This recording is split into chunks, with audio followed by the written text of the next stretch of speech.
And 1 hour, please. All right. Well, no, thank you very much for the introduction, and thank you to Luca and everyone here for inviting me to come and speak to quantum gravity and all of that. It seems to be a really great seminar series. It's a great pleasure to be here.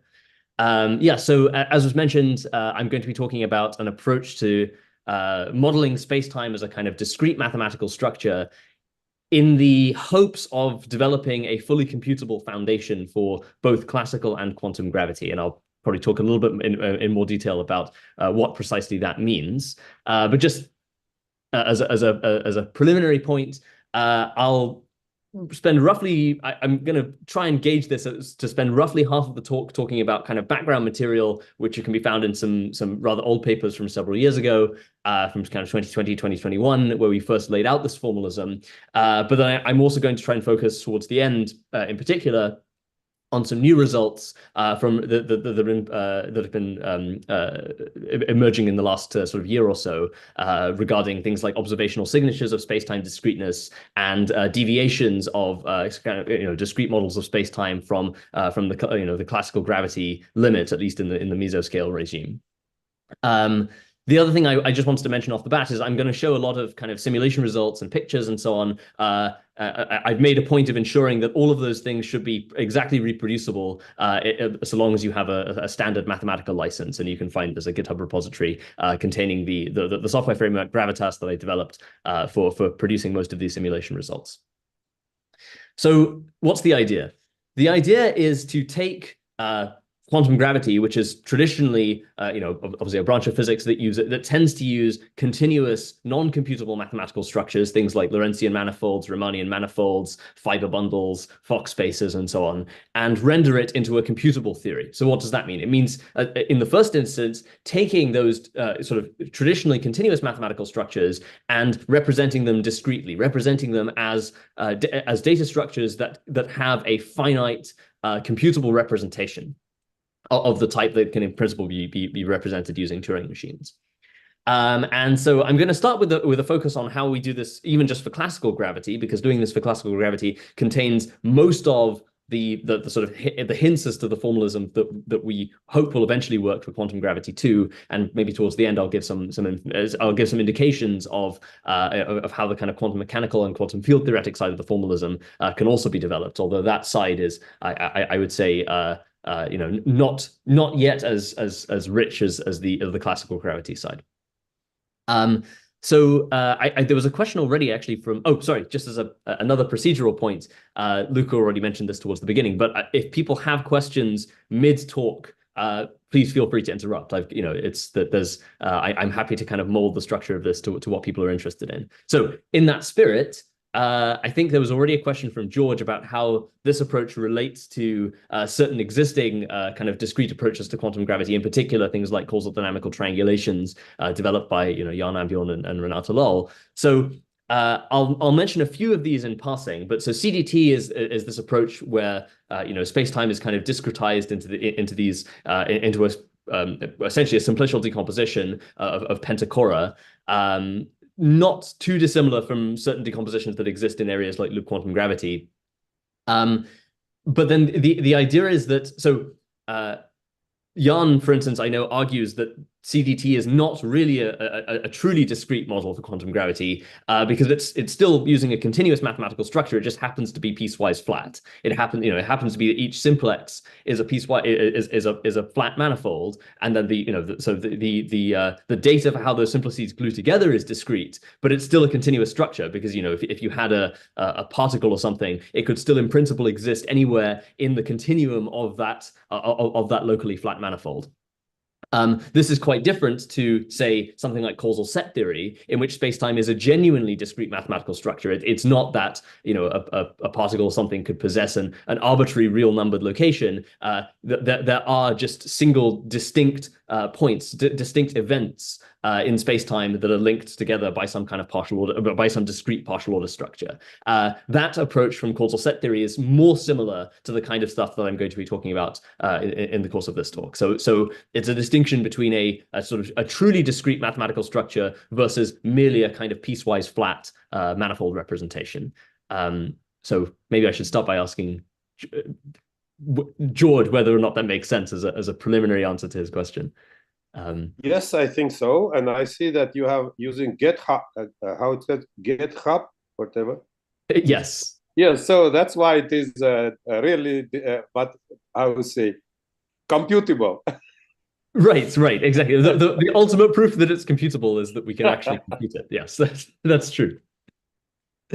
Okay, so let me just begin by, in the interests of keeping the first part of the talk a little bit more non-technical, let me just begin by showing some nice pictures. So here's an example of, so the basic idea is, as I say, we want to take things like, Riemannian manifolds, and represent them as discrete structures. So in this particular mapping, we represent those as these graph-like or network-like structures called hypergraphs, which are just a sort of a fairly elementary generalization of the concept of a graph, which I'll define formally in just a moment. And then the idea is you can define a discrete dynamics on those hypergraphs that allows you to construct an analog of a maximal Cauchy development, where the initial data is defined on an initial hypergraph akin to an initial Cauchy surface or an initial space-like hypersurface, and then that can be evolved forwards using a kind of discrete analog of the ADM evolution equations from classical gravity.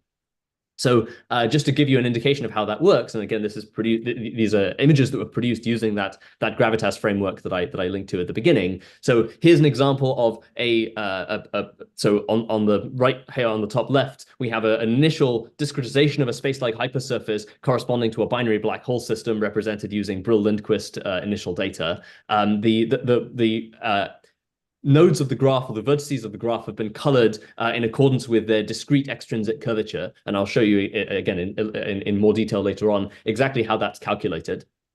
But there is a formal way of defining an extrinsic curvature tensor on each of these hypersurfaces, and that's what we're plotting here. And then we're just evolving this hypergraph forwards in time using, as I say, the kind of discrete analog of the ADM evolution equations. And what we see, not unexpectedly, is that these black holes, these discrete black holes merge, and we can even verify that we have compatibility with the laws of black hole mechanics, and when we define things like the discrete Weyl tensor, we can calculate the imaginary part of the fourth Weyl scalar integrated across the boundary of this hypergraph, and we extract from that the kind of the transverse gravitational radiation, and again we can confirm that all of this is in accordance with what we should expect with a classical gravity limit. Here's another example. This is from a paper from earlier this year of a simple accretion. So these are vacuum spacetimes, but we're not constrained only to deal with vacuum spacetimes. Here's an example of a hypergraph simulating a sort of a Bondi type accretion onto a spinning black hole. So here we go. Here's the Bondi accretion onto a Schwarzschild black hole. So we get a fully spherically symmetric accretion profile. This is an accretion profile for a spinning black hole. And as we approach extremality, the accretion profile becomes progressively more extreme. This is just a... Excuse me, Jonathan. Yes. May Hi. I ask some general questions? Are you Absolutely. working in Euclidean signature, or you are working in the real Lorentzian signature? This is just general question. Could you please tell us? That's a fantastic question. So these are, because each of these is the analog of a space-like hypersurface. Each of these has a Euclidean signature or a Riemannian signature. The hypergraphs have the analog of a Riemannian signature. There is also an analog of a discrete analog of the full space-time, which we call a causal graph or a causal network, and that has the analog of a Lorentzian signature. Mm-hmm. And I mean, spoiler alert for details I'll go into in a bit later on, but the essential difference between the Riemannian signature and the Lorentzian signature in this setting is that the hypergraphs, the Riemannian signature objects, have undirected edges. There is no preferred direction, and the causal graphs, the Lorentzian signature objects, have directed edges. So there is a preferred direction of time. Mm-hmm. Okay. Or not a preferred direction of time. There is a distinction between space-like and time-like separated events, which is, I guess, the crucial thing that you want.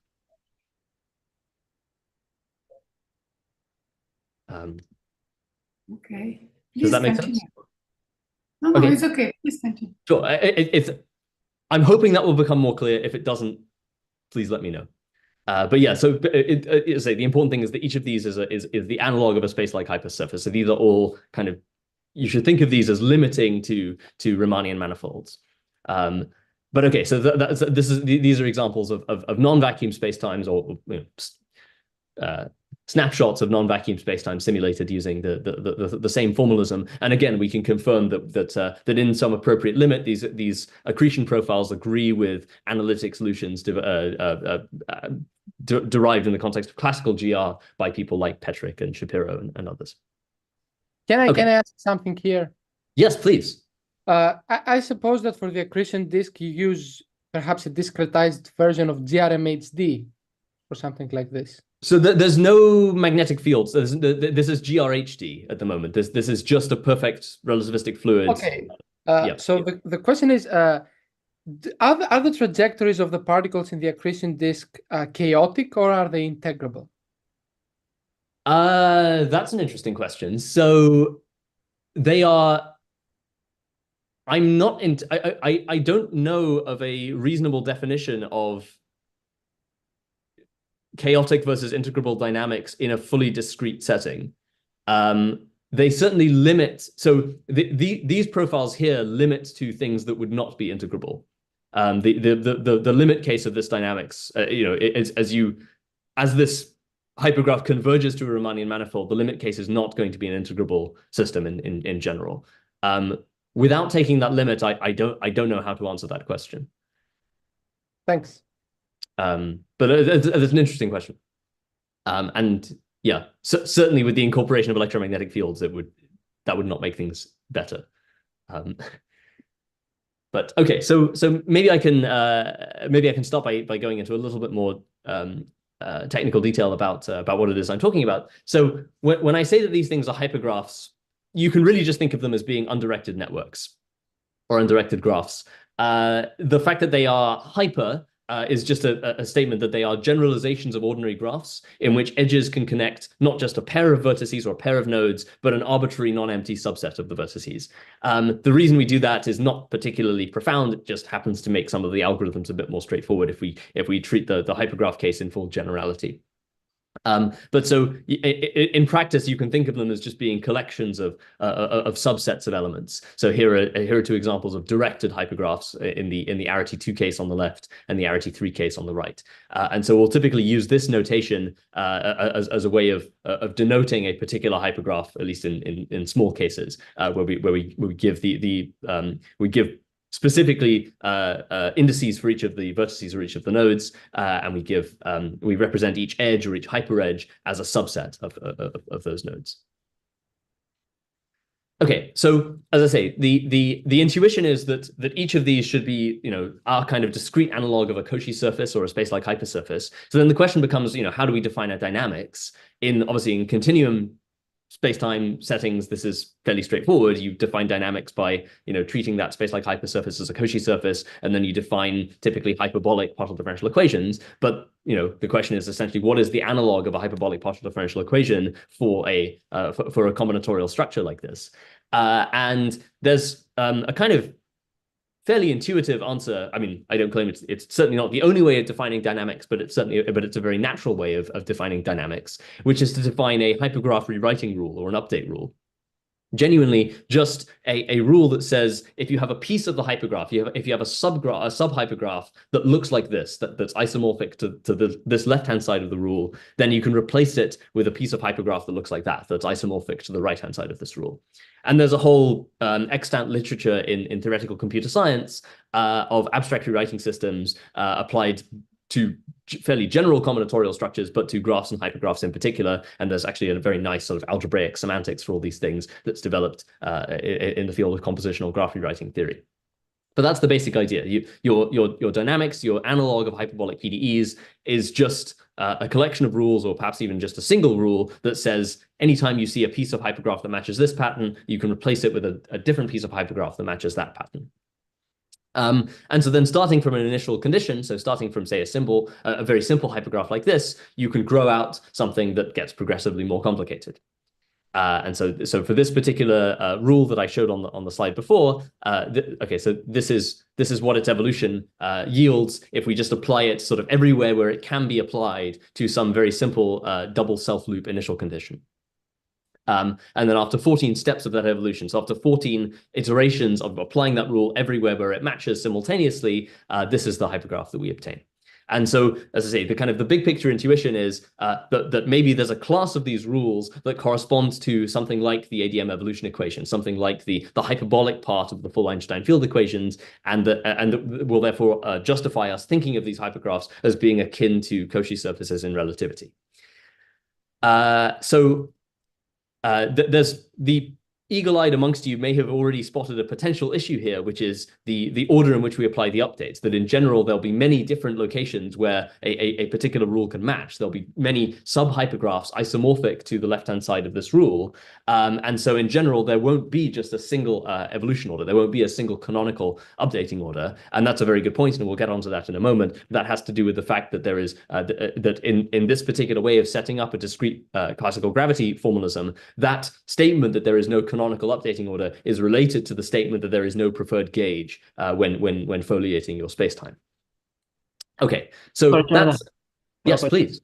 So if I understand correctly, in your framework, the dynamics is not dictated by some equation of motion, but what really tells you the dynamics is some rule that you specify, right? That's the idea. And precisely, yeah. I think, at least if I look at this classical example of GR that you gave at the beginning, the idea is that you would like to find a rule that basically gives you some type of Einstein equation. Exactly, yes. So it's very directly analogous. Yeah, so it's a very good point that in general, one of these rewriting rules will not have, in the continuum limit, it will not have some obvious or straightforward representation in terms of, say, hyperbolic PDEs. There is a class of them which effectively satisfy some equation of motion in the continuum limit, obviously, those are the cases that we're interested in for the case of classical gravity. And one of the results that I want to present today is essentially a collection of both necessary and sufficient conditions on that rule for it to have a reasonable interpretation as corresponding to the hyperbolic part of the Einstein field equations in that continuum limit. It's in a sense, it's sort of very directly analogous to the derivation of, say, fluid mechanics from molecular dynamics, right? If you have underlying kind of discrete particle kinetics, there is a class of kinetic rules that give you continuum fluid equations by this Chapman-Enskog hydrodynamic expansion. But it's certainly not the case that if you just define arbitrary rules of kinetics that you'll be able to derive continuum fluid equations. It's only for a restricted class, and it's exactly the same here. There is essentially a restricted class of these update rules that have continuum equations of motion in that limit. But to get those hypergraphs that you showed at the beginning, where you have a merge between like black holes and so on, did you use the Einstein equation? We used a rule that we can prove satisfies the Einstein field equation in the limit. So you found some rule that really. Right. There's an infinite class of rules that are consistent with the Einstein field equations in some limit, and we used one of those to produce those pictures. Okay, I see. Sorry, the coordinates of the vertices are four-dimensional. Right. Okay. Good point. So these Just are. a moment, I have another question, and the thing is that, as I understand, the number of vertices is fluctuating, which was very important in the beginning of the discretized gravity. I mean, when Migdal was doing Jan, it's important that the number of simplexes can grow and change the number of vertices. So as I see your algorithm changing, so this is a good sign. But then the distance between vertices, is it given? Is it it's also flat, right? Like in Ambjorn case? Right. Okay. So that's a really important point. That's crucial to clarify at this stage. So when I show you these representations like this, the way that this graph or this hypergraph is laid out on the page is essentially arbitrary. That's a purely aesthetic choice. What we care about is the combinatorial structure. So all we care about, in a sense, is the topology of what nodes are connected to what other nodes, or in the more geometrical case, how many edges do you have to traverse to get from one node to the other? The fact that this node is up here on the left and this node is down here on the right is a completely arbitrary byproduct of the layout algorithm that we claim has no physical significance. So it's certainly so that the fact that two nodes in this picture have some kind of continuous distance when we lay it out, that's not relevant. They do have a discrete distance, which is, as I say, the number of hyperedges or the number of edges that have to be traversed to get from one to the other. That is important, and we'll come on to that in a moment. But yeah, say that you must think of these things as having no a priori coordinates. And that's that's very important for for maintaining consistency with things like general covariance. You asked about should you think of these things as being flat? I mean, so as each of these is the analog of a space like hypersurface in this setup. You asked, should you think of these things as being flat? The answer is no, not necessarily. And again, one thing I hope to come on to is exactly how one goes about deriving things like curvature, like discrete analogs of curvature tensors that allow us to equip hypersurfaces like this with not just an induced spatial metric tensor, but also with things like the analog of extrinsic curvature tensors and sectional curvature tensors and things like that. But hopefully that makes sense. Okay, I'm not hearing immediate dissent, so I'll assume it does, but at least for now. Okay, so I've talked a lot about space, but of course, what we're really interested in is space-time. So how do we go about going from a sequence of these sort of discrete space-like hypersurfaces and deriving something that's akin to a space-time? Well, again, with this rewriting framework, there's quite a natural way to do that, which is to introduce what's called a causal graph or a causal network. So the idea here is to say, well, these rewrites don't always occur independently of each other. Sometimes one rewrite will happen and it will depend on a rewrite that previously occurred. So there's a very easy way, a very kind of nice heuristic that you can use for determining when two rewrites are kind of causally dependent, or where one is causally dependent on the other, which is that if you think of each rewrite as sort of ingesting some collection of edges or some collection of nodes and ejecting out or a different collection, then you can simply ask, did the collection of edges that was ingested by one event, one rewrite, intersect with the collection of edges that was output by a different event, by a different rewrite? And if the answer is yes, well, then it's pretty obvious that the first rewrite couldn't have occurred if the second one hadn't. It couldn't have occurred if the second one hadn't previously occurred, because it used edges that were produced only by the output of the second. So this is just a formal way of stating that. And so what we can do is, if we represent each of these rewrites graphically like this, we can derive a directed acyclic graph, which admits a transitive reduction that really gives you the Hasse diagram of a partial order relation. So here are some examples of that. Here's a transitive closure that's showing every possible causal relationship between events. This is a transitive reduction that's showing you the minimal collection of causal relationships necessary to deduce all of them by taking transitive closures. This is just an illustration that it's, in a sense, it's arbitrary whether you consider an event to be causally dependent on itself. By convention, to make these graphs a bit easier to understand, we typically assume that our partial order relation is not reflexive, but it really doesn't matter either way. But the point is that it does satisfy the transitivity and antisymmetry or acyclicity conditions that are necessary for a partial order relation. So again, the claim is that these causal graphs that we derive from these rewriting systems are the analog of the conformal structure or the causal structure of space-time. That these effectively tell you, if you like, the topology of your time-like curves. And again, to give you a slightly, as with all of this, I will try and formalize this a bit more later. But to give you a kind of intuitive sense of how that works. If you think of each of these as being a discrete space-time event, each of these nodes in the causal graph, these orange causal graphs, as being a discrete space-time event, then if we take this event here, we can compute what graph theoretically corresponds to its out component, i.e. the collection of all other events, of all other nodes that can be reached in its kind of discrete analog of a future light cone. And then it's even possible to, which is the thing which I'm showing in orange here. And then it's even possible to decompose that light cone into its boundary set and its interior. And so from that, we can derive algebraic relations that allow us to determine whether a pair of events are space-like separated, light-like separated, or time-like separated. So, again, that has a purely combinatorial characterization. So if two events or two nodes are, if they are not connected by a directed path, what in the theory of partially ordered sets we would call an antichain. If they form an antichain, then we say that they're space-like separated, and so a maximal antichain corresponds in this formalism to a space-like hypersurface or a Cauchy surface. If they are connected by a directed path, then we say that they're time-like separated, unless that path is extremal in some precise sense, in which case we say that they're light-like separated.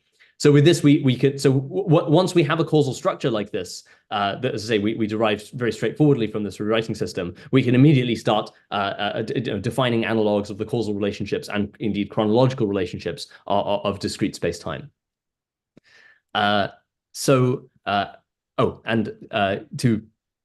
This begins to answer, I hope, Arefeva's question about the distinction between Riemannian versus or Euclidean versus Lorentzian signature. So you can see that these causal graphs have directed edges, that there is a definite direction in each of these causal relationships. That's telling us that the causal graphs are the analog of Lorentzian manifolds, so they have Lorentzian signature, as compared to these hypergraphs in which the edges have no notion of direction, which is telling us that they have the analog of a Euclidean or a Riemannian signature.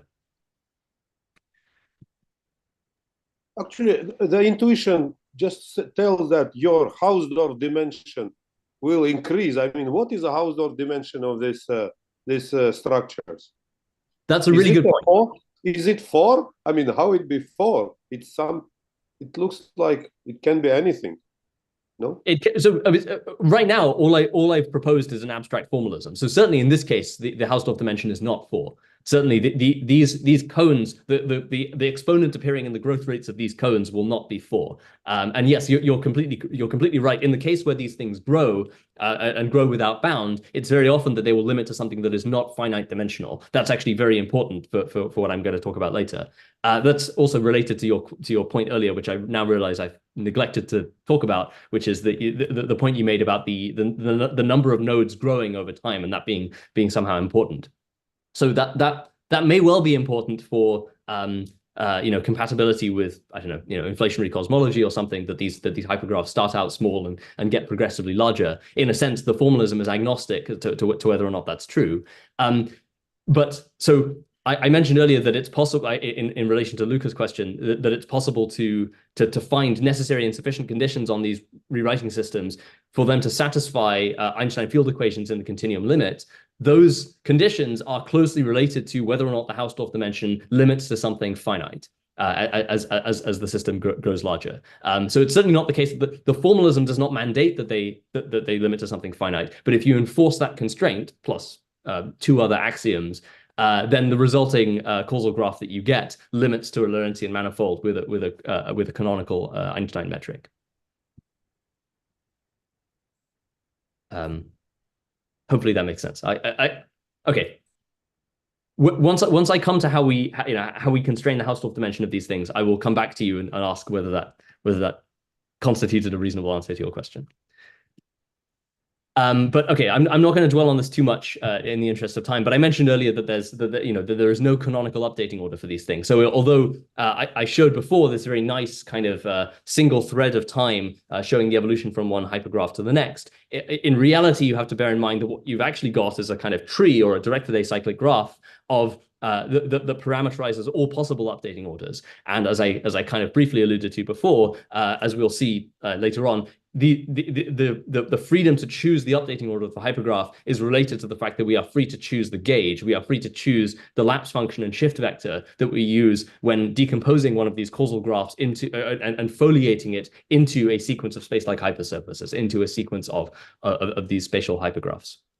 So anytime I show you one of these rewriting sequences, you have to bear in mind that what you're actually seeing is just a single path through this directed acyclic graph, a single preferred, a single kind of arbitrarily chosen updating order. And again, as I mentioned, the fact that there is no preferred updating order is related to the fact that these models are compatible with general covariance. Okay, I'm not going to talk too much about that or that for now. But okay, so it turns out that one constraint that you can put on these kinds of rules is that you want it to be the case that irrespective of which updating order you choose, which collection of space-like separated updating events you apply at each time step, that the causal graph you always get out is the same. In other words, that if you take this multi-way evolution, this evolution in accordance with all possible updating orders, that irrespective of which path you choose, the causal graphs that you get out are always isomorphic as directed acyclic graphs. So that property is what we call causal invariance. And it's essentially the discrete analog of diffeomorphism invariance or conformal invariance. And it's in turn related to a property in mathematical logic called global confluence, which is the idea that irrespective of which multi-way path you choose, the hypergraph you get out is always somehow the same. In a sense, it's a kind of weaker form of that, because what we're saying is it's not necessarily the case that the hypergraphs are isomorphic, but what should happen is that eventually the causal graphs should become isomorphic. Okay, so here's a nice, hopefully a reasonably nice evocative illustration of that. So each choice of updating order we can think of as being a distinct choice of foliation, a distinct choice of discrete gauge for our causal graph. So here is a causal, here's one of the causal graphs I showed on an earlier slide, and here's a kind of default, if you like, flat kind of the choice of gauge. This would, in the ADM formalism, this would correspond to geodesic slicing with normal coordinate conditions. And you can see down here, this is the sequence of space-like hypersurfaces that we obtain. This is the sequence of spatial hypergraphs that corresponds to this gauge choice. But in reality, we could have chosen any foliation because, as I mentioned, any collection, any pair of events in this causal graph that are not directly connected by causal edges that form an antichain can form part of a space-like hypersurface. So we could have chosen a completely different foliation here, which would have led to a different non-isomorphic sequence of spatial hypergraphs. But because this particular rule is causal invariant, even though we chose a different foliation, the structure of the causal graph we get out for this rewriting system it remains the same. And as I mentioned, this is in effect the analog of enforcing general covariance for this model. So there's a discrete analog of the ADM formalism or the 3+1 formalism that allows us to do this. So what we're effectively doing is we're defining a global time function, a universal time function that takes every event in our causal graph and assigns it a time in such a way that the space-like hypersurfaces constitute level surfaces of that time function, and so that the causal graph itself can be derived as a union of those non-intersecting space-like hypersurfaces. And once we have that, there's then a way we can define an analog of an induced spatial metric tensor, because one thing that's important to bear in mind is that these hypergraphs, just like these causal graphs, have an a priori notion of distance. There is a way that you can take two. You can't lay those things out with coordinates, but you can ask, if I have two events in a causal graph, or if I have 2 points in a spatial hypergraph, what is the distance between them? What's the number of edges that I have to traverse to get from one to the other? And so once I have the causal graph metric, this discrete analog of the ADM decomposition allows me to deduce what the hypergraph metric is on each induced space-like hypersurface, and from that I can derive discrete analogs of the lapse function and the shift vector, i.e. the time-like distance between corresponding points on neighboring space-like hypersurfaces and the space-like shift between corresponding points on neighboring space-like hypersurfaces. So this allows us, as I say, to translate between the kind of the geodesic distance in the causal graph and the geodesic distance in the hypergraph that we see here. And so from that, we can build up a complete analog of the full spacetime line element. So in a sense, we're assuming that the causal graph is foliatable. We're assuming a kind of a globally hyperbolic structure for spacetime. That, of course, will not be true if the causal graph has loops or something where you have the discrete analog of closed time-like curves. We are kind of a priori excluding those from our consideration, although, of course, it's important to remember that the formalism does permit them. Again, I think in the interest of time, I will not talk about that. But so this is just mentioning that there exist other approaches to doing discrete quantum gravity, as we've mentioned already, like causal set theory, in which people have slightly different ways of estimating space-like distances because they don't have some notion of space-like hypersurface built into the model. So there's the so-called Eichhorn-Surya-Verstegen spatial distance estimator for causal sets, or for discrete partially ordered sets that essentially is based on growing a kind of discrete cone into the future, a discrete cone into the past, and then using its volume to determine the space-like distance. And I'm not going to talk too much about that. One thing that I will mention in passing, though, is that as I say, there's this very nice characterization of general covariance in terms of invariance of causal graphs under choices of updating order. There's actually a generalization of that to arbitrary gauge groups, to arbitrary kind of local gauge invariance. And this is based on work that was done by Nick Manton on full discretization of local gauge invariance, where the idea is you start from some total space, so some discrete total space. So here's an example of a 24-vertex polytope that we're taking as a very, very kind of coarse approximation to S3. And then the question becomes, can we construct a fiber bundle where the total space is S3, the base space is S2, and therefore each fiber is a copy of U1? In other words, can we construct the discrete analog of an electromagnetic gauge theory? And there's actually a very clean way of doing that, which is to take, have your base space in this case be a three-dimensional lattice, have your discrete approximation to the U1 Lie group structure just being, say, C6, the cyclic group of order 6. You take a graph tensor product of the two, and then you get the discrete analog of a fiber bundle. And this has many of the property, this has sort of the key mathematical properties that you would expect from a discrete analog of the S4 to S3 fiber bundle. Such as the fact that there's a discrete choice of connection that allows you to lift an elementary a single edge in the base space to a single edge in the bundle, etc. And there's a nice correspondence between that formalism and distinct choices of updating rule and distinct choices of updating order for our rewriting system. Again, I will come back to this later if people are interested. But let me, since there have been so many questions about relating to coordinate choice and Hausdorff dimension and discrete geometry and things, let me skip ahead to talking about that. So how can we go about taking one of these hypergraphs or one of these causal graphs and equipping it with a kind of discrete analog of geometry? Well, one way that we can do it is by exploiting the fact that hypergraphs and causal graphs are not just metric spaces, they're also measure spaces. You can take a subgraph and you can equip those subgraphs with a trivial counting measure. You can just ask how many vertices, how many nodes are there inside that subgraph. And then you can, once you have that counting measure, that gives you the analog, some kind of discrete analog of a Riemannian volume element.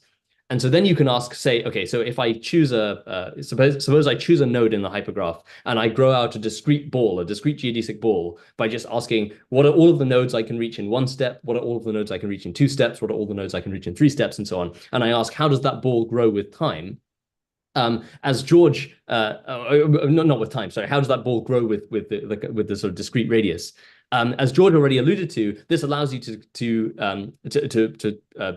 derive a kind of a logarithmic difference estimator for the Hausdorff dimension of one of these discrete spaces. Because you can just ask, how does the term that appears in the exponent in the growth rate for one of these discrete balls, how does that depend on the radius? And so, if it's a hypergraph that's roughly corresponding to a 2-dimensional manifold in the limit, it will grow like R squared. If it's roughly corresponding to a 3-dimensional manifold, it will grow like R cubed, etc. But we know from continuum differential geometry that if one of these structures has a continuum limit, then there will also be a correction factor in that volume expansion, and that correction factor will be related to the Ricci scalar curvature. It will be related to R. And so we can then invert that relationship, and we can ask, so from that, if we assume that one of our hypergraphs or one of our causal graphs limits to a manifold of a given dimension, what does the Ricci scalar have to be in order to be consistent with that limit? And so this allows. What is D here? What is D here? D is the dimension. Which dimension? I think I've only talked about one dimension, the Hausdorff dimension of the space. Separately, we'll calculate that. Sorry? You will separately calculate this D, because. So as I said, you have to. So there are 2 things you could do, right? You could make no hypothesis about the dimension. And then you could just say, okay, let me take the leading order term, let me take the exponential term in the volume expansion and take a logarithmic difference, and that will give me the dimension. Or I could say, let me assume that my space is going to limit to something that's 3-dimensional. What would the Ricci scalar then have to be in order to be consistent with that with that limit?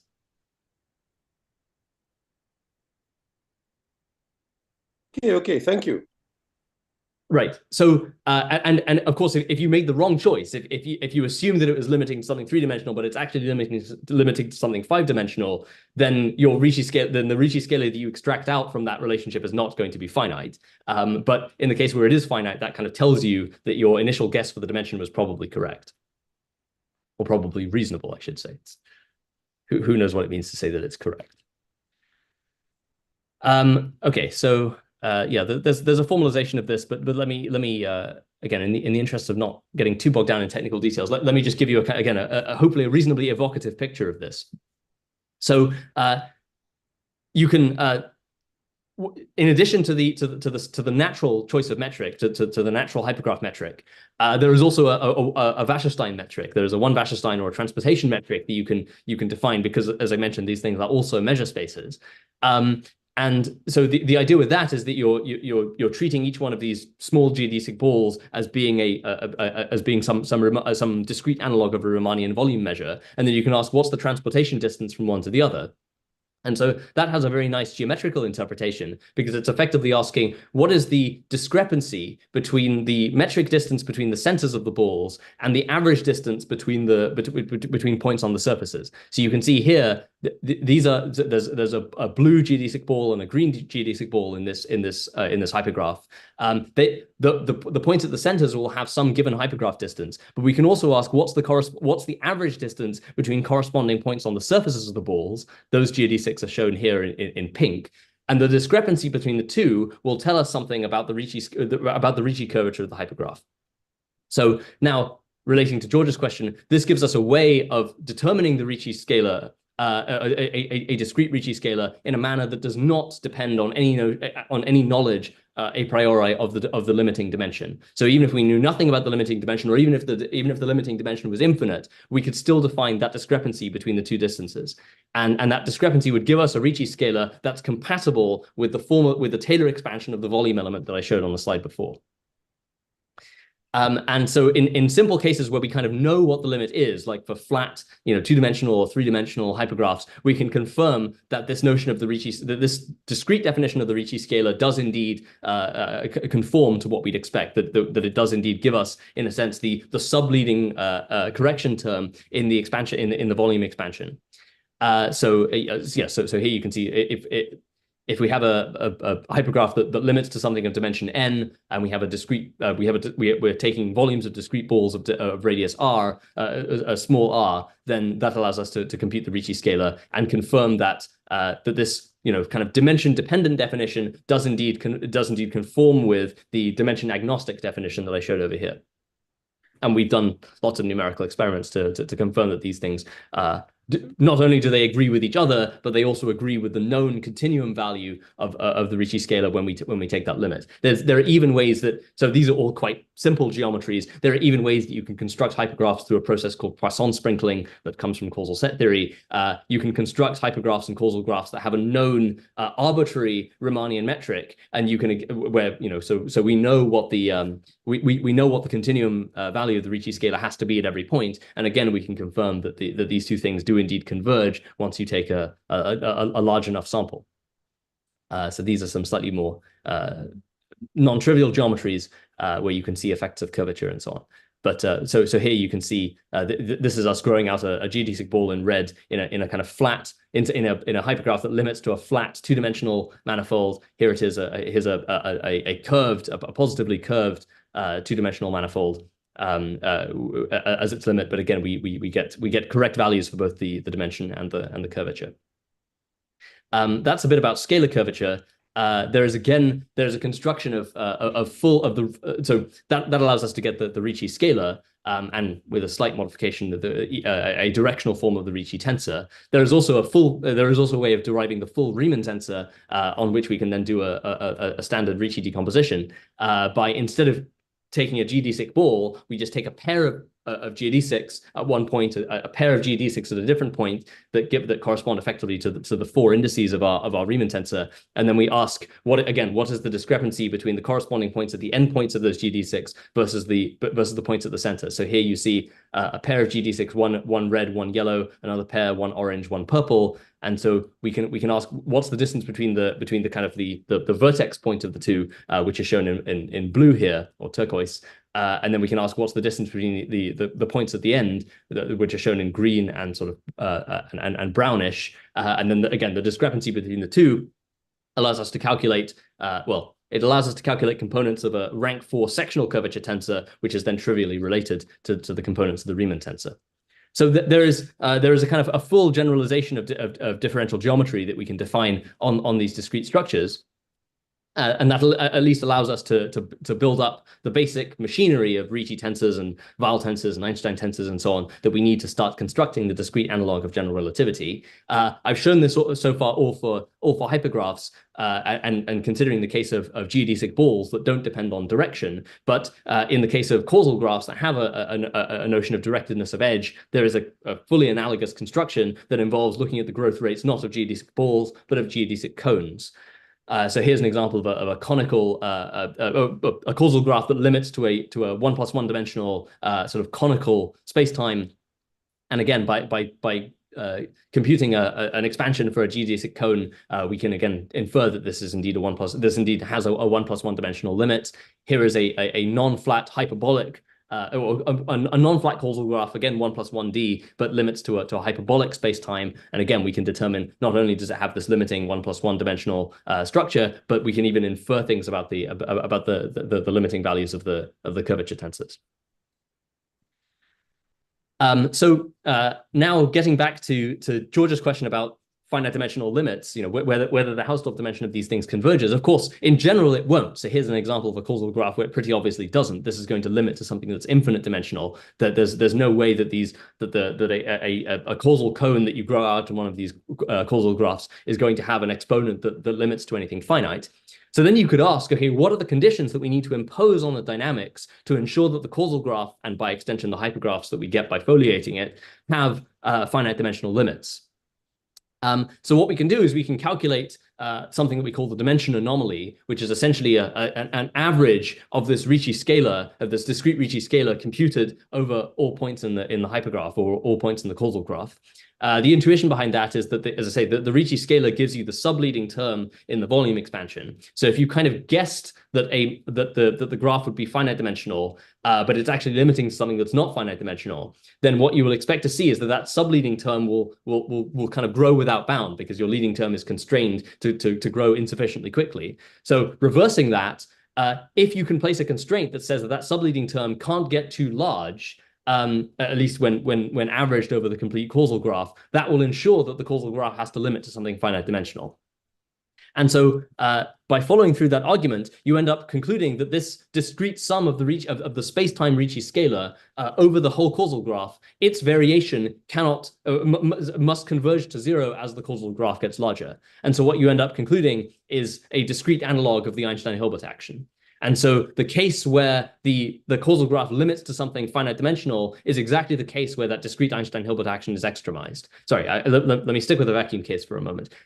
There are two important caveats to that. So in order to make that argument work, you need to assume two other things beyond just the fact that the causal graph limits to a finite dimensional manifold. You also have to assume that the underlying rewriting system is causal invariant, of course, because if you don't assume that, then there isn't a unique causal graph in the first place. And then you also have to assume something that's a little bit more subtle and about which we know a lot less, which is you have to assume a weak ergodicity of the rewriting rules. You have to, broadly speaking, or intuitively speaking, you have to assume that the rewrites happen as though they were random. And more formally, what that means is you have to assume that the net flux of causal edges through any hypersurface that you construct averages to 0. And the reason you have to do that is because in the absence of that weak ergodicity hypothesis, you don't have the analytic justification to exchange this sum for an integral in the continuum limit. Indeed, it's not even obvious that a continuum limit exists in the case where you don't have weak ergodicity. But if you do, then you can perform that exchange. And when you do, this discrete sum that gives you the dimension anomaly whose variation has to converge to 0 becomes precisely the continuum Einstein-Hilbert action from classical gravity.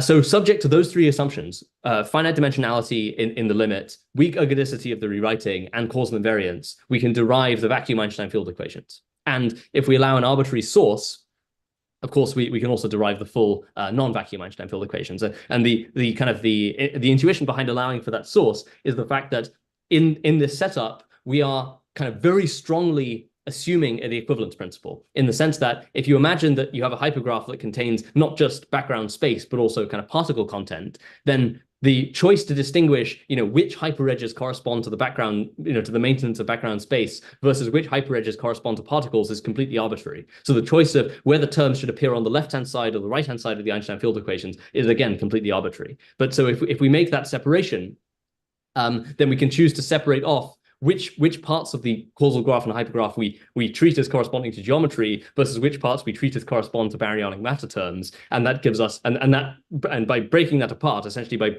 by breaking the equivalence principle in some strong way, we obtain the full non-vacuum form of the Einstein field equations, and then the interpretation of the integration constant that appears is as a cosmological constant, is as a constant that tells us essentially what proportion of the ambient causal edges are involved in the maintenance of the background space versus what proportion are involved in the kind of moving around of our baryonic matter terms.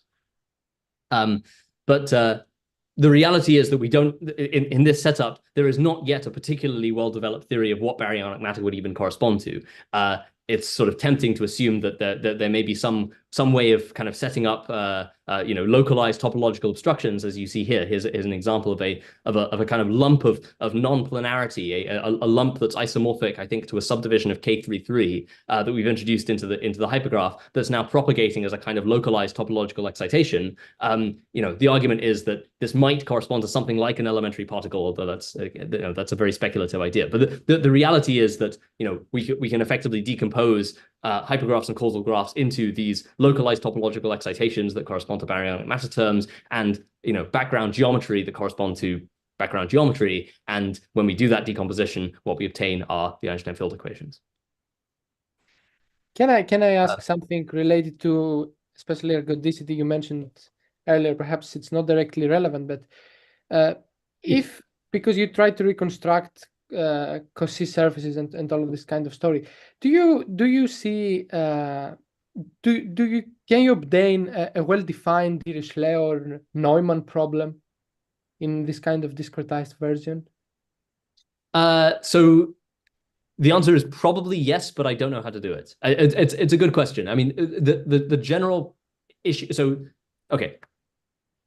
The general question of how you impose boundary conditions, or even initial boundary, how you set up initial boundary value problems in this formalism is one that I would say we don't know the full answer to yet. The reality is, when I showed you like right at the beginning, when I showed you those black hole merger simulations and things, where of course we're setting up initial boundary value data, we're doing that.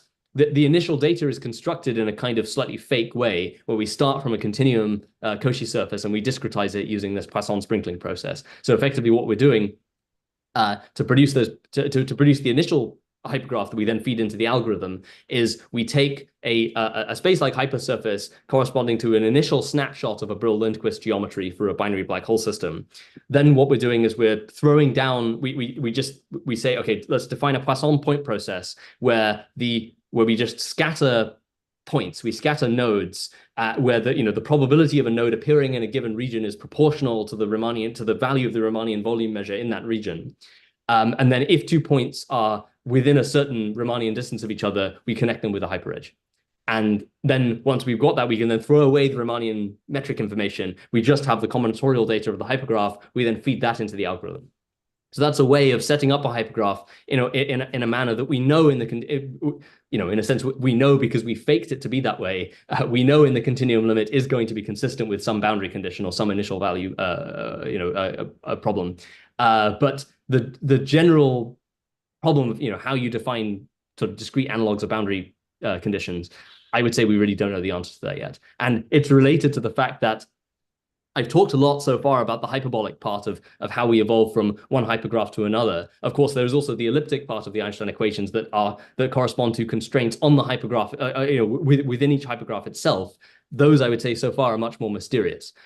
Within this gravitas framework that was used to produce those pictures, there is a way of enforcing the elliptic constraint equations from the ADM formalism, but it's really using these kind of Poisson point process setups that that kind of assume that they are assuming that you're already starting with a hypergraph that has a known continuum limit. We're certainly not starting from something that's completely simple and completely discrete and just evolving from that. Because to do that would require knowing how to solve the constraint equations, using these update formalisms, how to enforce boundary conditions using these update formalisms, which right now we really don't know how to do.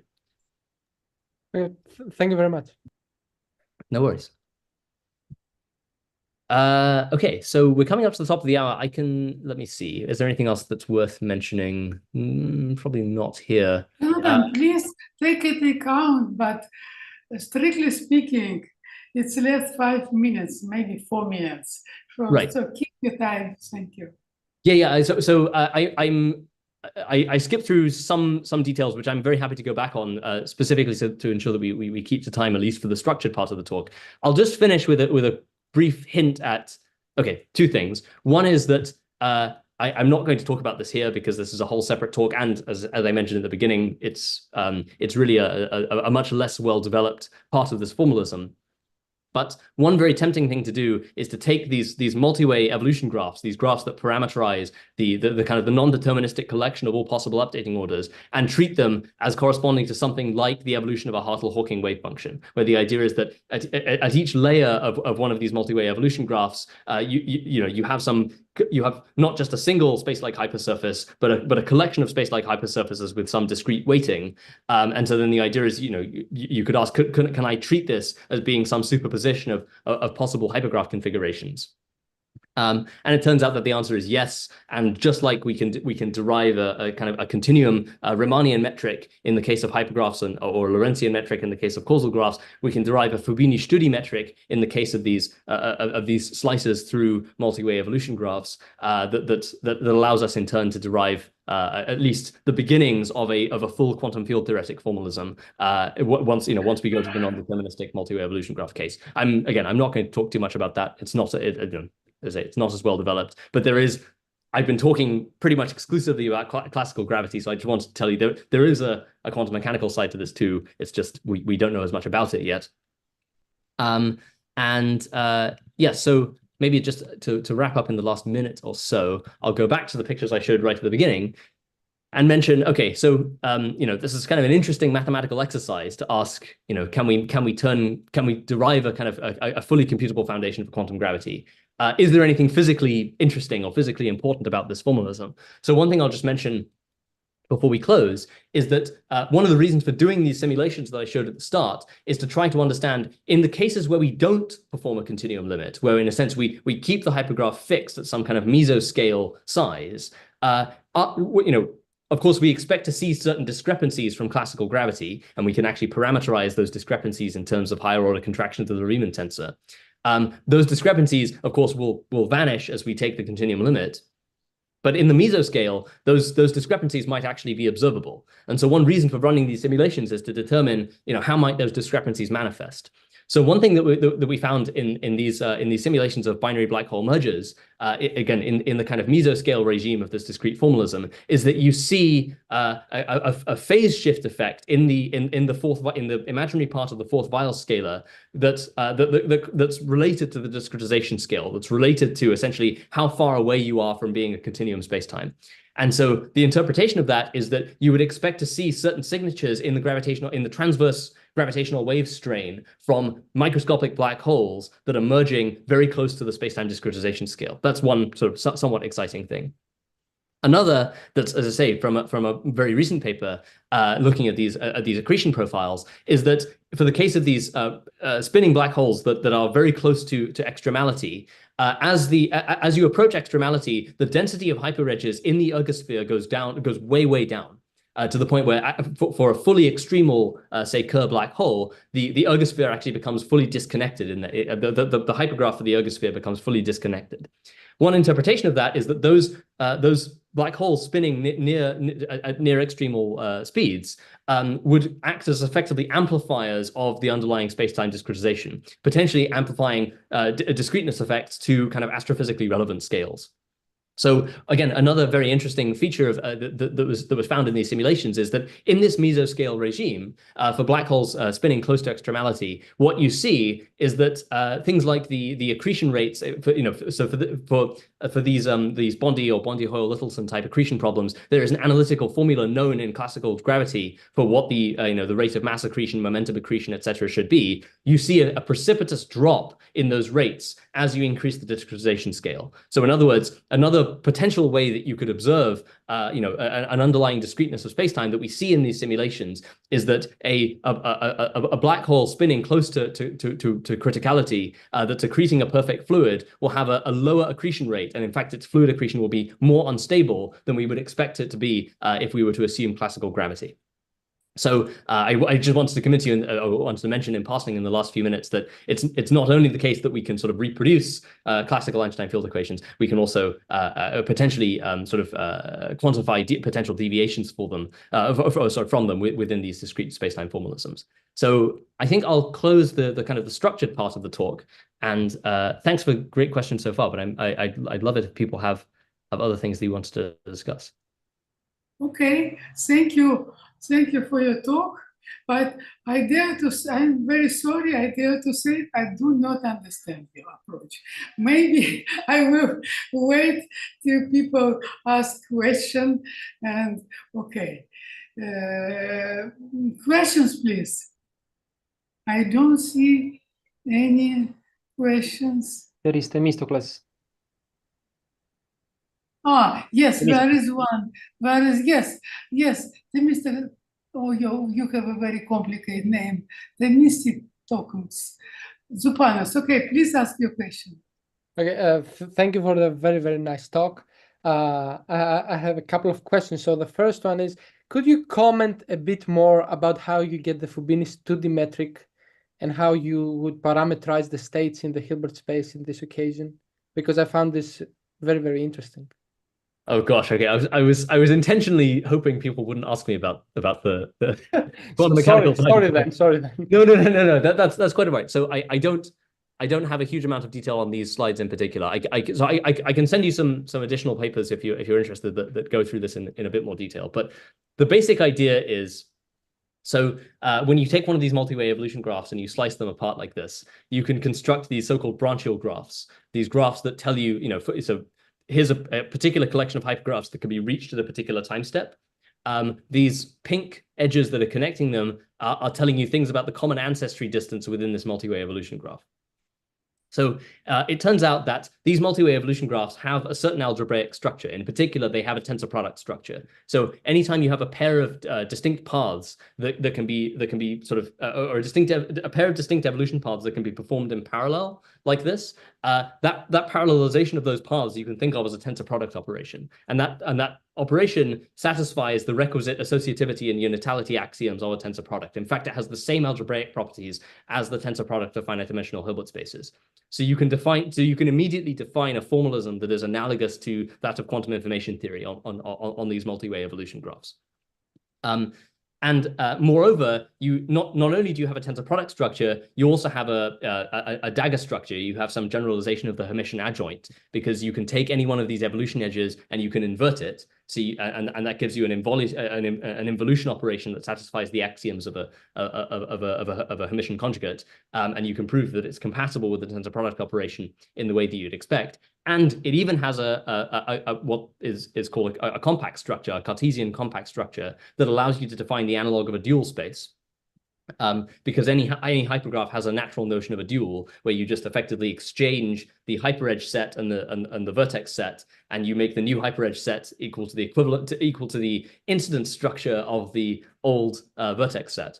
And that dual operation is again an involution operation that satisfies the requisite algebraic axioms. So what you end up proving by doing this construction is that these multi-way evolution graphs have the structure of a let me get this right, a dagger-symmetric, compact, closed monoidal category, where you have a tensor product, you have an involutive adjoint operation, and you have a dual operation that are all algebraically consistent. And then you can show that the most general metric that so in effect, these branchial graphs are then showing, if you like, the tensor product structure. If you treat each hypergraph as now being some eigenstate in this superposition, this is showing essentially the tensor product structure of those eigenstates. And then you can show that in the context of a symmetric monoidal category of that kind, the most general metric that you could define on that tensor product structure is the Fubini-Study metric. The argument actually says that in a restricted case, you could derive the quantum Burrows metric, and then in the more general case, you derive the Fubini-Study metric. That may have, I appreciate that's a highly opaque answer to your question. But, can you do it for infinite dimensional space? Not currently, no. No. So all of our Hilbert spaces are finite dimensional. Okay. And a more naive question, perhaps related to the more physical side. So in the context of holography, there has been this proposal where the entanglement of the boundary theory actually somehow is responsible for holding the space-time together. For example, in the eternal ADS case, which is dual to the TFD state on the boundary. So how could you connect this story with the discretized space-time story? That's a really interesting question. So again, I don't know the answer. I think there are hints of how that might be possible. Because the basic problem is that we have very preliminary formulations of algebraic quantum field theory in these models. So we can define discrete analogs of the Hard-Kastler axioms. We can define local nets of observables. But certainly the full mathematical apparatus of something like a conformal field theory is currently out of reach. So even setting up a discrete analog of an ADS CFT, setup is not currently possible. But if I had to speculate on how that would end up working out, what I suspect is really going on is that so you have entanglement structure in these branchial graphs. Each edge in one of these branchial graphs is some non-Cartesian tensor product. So it's determining some kind of entanglement relation.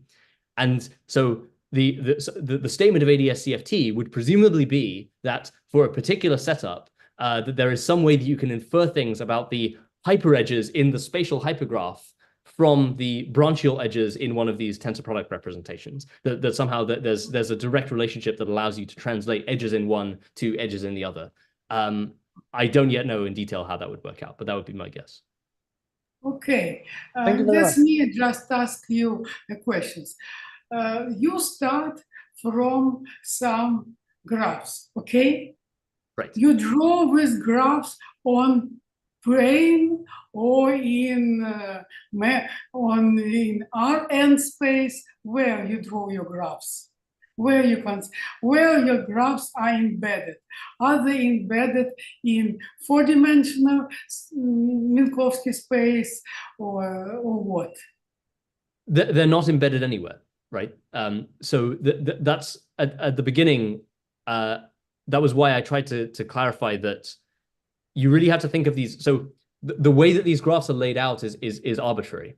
These are, all we care about is the combinatorial structure. All we care about is the topology of, hang on, let me find again a nice example. All we care about is the topology of which points are connected to which other points. No, please don't make this slide show, because I have very simple question. Can you recover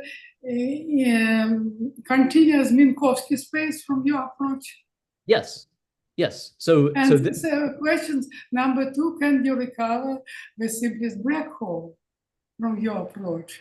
Maybe you can not explain now, maybe you can kindly give us a reference to your paper, because it is not 1 minute. You need more time maybe to explain. No, absolutely. But could you please give me a reference to some of your paper where you describe Minkowski, where you get Minkowski space or black hole, Schwarzschild black hole, starting from your approach? Do you have something written? Yeah, I mean, so I'll share these slides, which, as I say, at the beginning had a collection of Could you 6. please come back and show where exact reference, please? Right, but yeah, so just to show you, I mean, this is an example of a causal graph that limits to a 1 + 1 dimensional Minkowski space. So the continuum. This is example of what Minkowski, what dimension in Minkowski? 2 dimensions. 1 + 1 dimensional. 1 + 1. Okay. Okay. So what you do? We draw for some points in the plane, and what else? Because when the picture is very nice, but I don't know what is behind this construction. Maybe only me who don't understand this, but I think. So there's an updating rule whose causal structure gives you this graph, and when we compute discrete distances between between events, if I take a pair of nodes in this graph and I ask what's the minimum number of causal edges that I need to traverse to get from one to the other, that gives me a notion of a time-like distance. When I take foliations of it, I get spatial hypergraphs, and I can compute a discrete distance in those too. That gives me a notion of a space-like distance. And there's a compatibility between those space-like distances and time-like distances that is the same as the compatibility relation that you would expect in a 1 + 1 dimensional Minkowski space. And that's the sense in which we can say that this definitely limits to a 1 + 1 dimensional Minkowski space. Jonathan, maybe can I comment? So is it true that you numerate the vertices by numbers, let's say from 1 to n, and then he suggested the matrix, which says which vertex is connected with which one. So it's a collection of the connection between n vertices. That's how the discretization is given. Is it true? That's what I say. Yes, so you can there's a standard approach in graph theory, which is to construct adjacency matrices, which is what you're describing. That yes, adjacency matrix, right? Yes, correct. Right. Irina, this is answer. You numerate vertices; they are not in any space, in not R1 or just, and then you say which vertex which connected with which one. It's called adjacency matrix, as he told. And then you simulate, changing the simulation is just connecting different vertices in different way with some algorithm. What means simulation? You mean you do a real computation on the computer? Yes. So you connect vertex, let's say 5 with 6, additional links, you add the additional links or clean the links. And that's a dynamical rule how the graph evolves in time. And what quantity do you calculate? I don't understand. What quantity do you calculate? What quantity? Jonathan, go ahead. You are. What quantity do you calculate at what step in deciding which edges to add? Or in I don't know. Okay, I mean, there's no quantity that's being calculated a priori, right? You have a deterministic rule that constructs one of these graphs, and then you're asking, is there effectively what you're asking is there a Lorentzian manifold which has the same, where the topology of the time-like curves in that manifold is the same as the combinatorial structure, as the topology of directed paths in this graph. For example, can I understand the generator of a translation or rotation or something like that? I don't ask you about the group of diffeomorphism. I ask you about the simplest case of, let's forget about Minkowski. Let's speak about R2. And my question, can you get some generator of rotation or two rotation or something starting from your approach? Absolutely. Or this is not correct question. Or no, it's a it is perfectly correct forbidden question. to ask this question from this approach. It's a perfectly correct question. Yes, and the answer is yes. There's a very straightforward way to do that.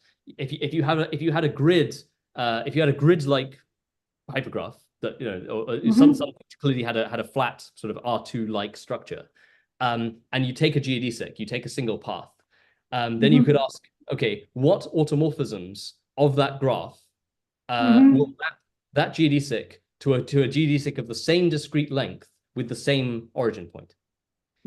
So what you're doing is you're taking the full graph automorphism or hypergraph automorphism group, and you're taking a subgroup that preserves the origin point of GD6 and the length of GD6. And that subgroup will give you the discrete analog of a rotation group. So for arbitrary, in fact, even potentially fractional dimensions, you can construct the analog of SOD. Okay. Okay, thank you. I see one more question. No This worries. is a question from Mitra. Yeah.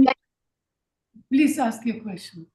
Thank you. Thank you. Yeah, this was very interesting. And I like how it seems that if I'm understanding right, the Einstein-Hilbert action seems to emerge kind of naturally from this. I'm curious whether if you wanted to discretize some other geometric action, let's say Polyakov's action for 2D gravity, could you do that in a similar spirit with different updating rules? It's a very good question. I'm sure the answer is yes. But so for something like for the Polyakov action, I don't know precisely how you would do that. I did kind of cheat in a way with the Einstein-Hilbert action, which is I made some. So just as we know that Einstein gravity is not the most general gravity construction, it's also not, the Einstein-Hilbert action is not the most general such action that you get that gives you a finite dimensional manifold structure. You have to assume, so even things like the fact that we take, that when you have an undirected hyperedge, that we treat the distance as being one in both directions, that's sort of arbitrary in a sense. You could imagine having different weightings in different directions and so on, and you can have, so you can enforce connections that are not strictly Levi-Civita, and you get more general gravity theories out. So it's certainly, even within classical gravity, the Einstein, the standard Einstein-Hilbert action is not the only action you can derive that way. Whether for modified gravity theories or for things like string field theories, whether there are equally natural, direct ways of getting the resulting actions like the Polyakov action, I don't know. I think the formalism is general enough that the answer is probably yes, but I don't know. Thank you so much. Jonathan, you show how to calculate the scalar curvature. Is it do you have a way to calculate the sectional curvatures? Yes. So I realize I sort of blitzed past that a little bit, but so here this directional construction is a sectional curvature. So when we I can't zoom in. When we ask if you take these two pairs of GD6 and you ask where in each pair they share a common vertex point. And you ask, what is the distance between the common vertex points versus what is the distance between the endpoints of those GD6? And in particular, what's the discrepancy between the two? You can calculate a rank 4 sectional curvature tensor, which then, when you compute the appropriate trace, which is equivalent to taking, essentially all possible pairs of GD6 and averaging, then you recover the Ricci scalar, just like you do in continuum geometry. So this construction here would be the analog of a discrete sectional curvature. That's how we extract things like Weil tensors and so on. Yeah. Thank you. Oh, very interesting talk. Thank you. Thanks. Okay, I see questions from Deepa. Why? Yeah, hi, hi, Irina. I was watching the whole talk on YouTube, and then I decided to join in just for the questions because it's such a good talk. And so, Jonathan, I've been following your work for some years now, and I'll be honest with you. At first, I wasn't convinced that the hypergraph replacement thing would actually work out as beautifully as it seems to have done. So that's the first thing I just wanted to say to you, that this is really, really impressive stuff. The second thing I wanted to ask you is, because I come from a loop quantum gravity background, have you thought about the relations, because they're kind of obvious, Maybe I don't even have to spell out what the possibility connections are. I don't know. That's a very good question. So yes, there have been many approaches to quantum gravity that have been kind of thematically similar. I've mentioned a few: CDT, CST. So yeah, loop quantum gravity is one of the more thematically similar ones. In a sense, LQG has much more structure than what we're doing here. So obviously when you construct something like one of these hypergraphs is, as you mentioned, it's kind of has obvious reminiscences of a spin network. But spin networks are much more algebraically structured than these, right? With a spin network, you already have to assume some compact Lie group. You already have to know its intertwiner structure, etc. And then, in order to derive in order to get a gravitational action or even a conjectural gravitational action, you need to have some interpretation of those or the collection of those spin networks as being, a sort of an ensemble or a superposition of space-like hypersurfaces. In this, we're assuming no algebraic structure. To the extent that there is a Lie group structure, it's emergent from the hypergraph geometry, not the other way around. And so when we go from, when we do a time evolution of these hypergraphs and we derive causal graphs, what we end up with is a much more structureless, Okay. So can I just yeah. Can I just jump in? I mean, yeah, you are correct when you say that loop quantum gravity obviously has more structure. But maybe that structure is needed. That's what I'm trying to say, is because, for instance, in this approach, in the hypergraph approach, how do you construct things like areas and volumes? Did I miss that? Maybe you mentioned it at some point and I just missed that, because it was not clear to me that you get a notion of, a simplicial discretization of space from this approach. And another thing I just want to say is that, okay, you get these causal graphs in this approach, but in loop quantum gravity also you have Parkner moves, right? You might know of them. Now, I think technically those also are hypergraph replacement moves, right? But maybe the ones that you're using are more general. I don't know. You're stretching the limits of my loop quantum gravity knowledge there. If you can send me a reference on that, that would be very interesting. If there's some direct relationship between hypergraph rewriting and LQG, I'd be very interested to see it. Okay. But your broader point about maybe the compact Lie group structure that you get in LQG is necessary. That may well be true, of course. I mean, I'm not trying to make any claim that in a sense I view this as being in large part a mathematical exercise of asking what is the kind of minimal structure that we can start with and still derive something that's recognizably gravitational. It may not, maybe that to derive the full richness of a reasonable quantum gravity theory, you do need something more algebraically structured that's baked into the formalism from the beginning. I'm kind of agnostic about that. As for whether you need algebraic structure to derive or to define areas and volumes, no, you certainly don't. So I mentioned that these hypergraphs are not only metric spaces, but they're also measure spaces, right? So if I take an arbitrary connected subgraph like this one here, that's highlighted in red, there's a counting measure, right? I can just ask how many vertices are contained in that subgraph. That gives me a discrete notion of a volume. It satisfies the requisite these hypergraphs satisfy the requisite axioms of a measure space under that counting measure, amongst others. And those measures are compatible with the metric structure.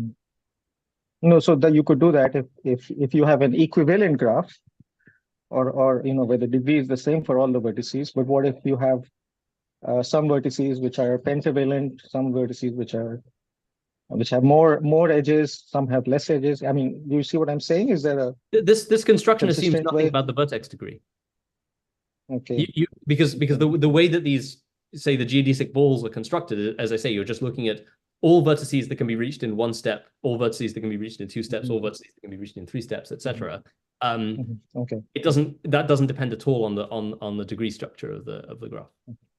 Well, no, thanks a lot for your time, because I know it's already well over time. So thanks. No, that's quite all right. I will have to go in a moment, but we might be able to take, if there are any others, we might be able to take one more.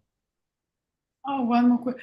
Okay, more questions, please. Maybe one urgent question. Maybe I can ask one last question. Okay, please. Yeah, actually, yeah. Thanks for the talk, Jonathan. So I cannot say I really followed everything, because I missed some details. But indeed, I have a more general question.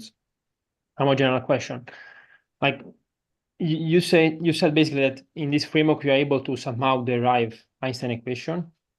Right. But from my point of view, it's more like, if I understood correctly, that in your framework, you find a way to discretize Einstein equation somehow. Because basically what you are saying is that I know what is my endpoint, basically Einstein equation. And in my framework, I know what are the elements, basically hypergraph. So I have nodes and so on, vertices.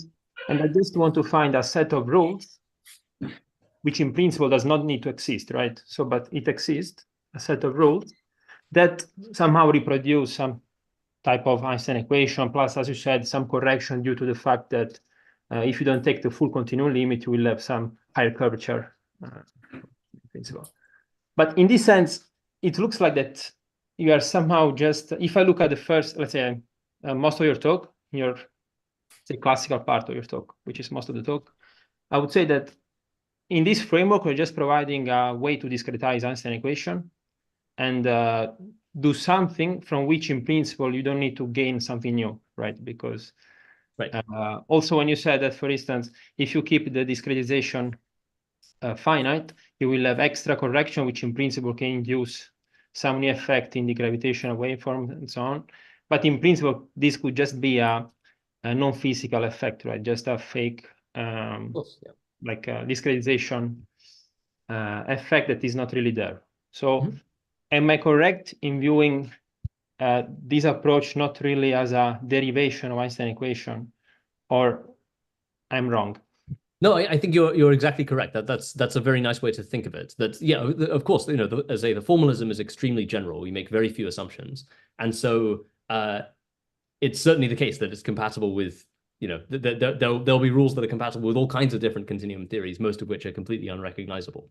In a sense, the key thing that I was trying to stress with that Einstein-Hilbert action extraction was that that it's possible to translate the continuum Einstein field equations as a the constraint that you want the theory to limit to something that satisfies the Einstein field equations. The fact that you can translate that into a set of restrictions on the underlying discrete rules that are kind of reasonably easy to state.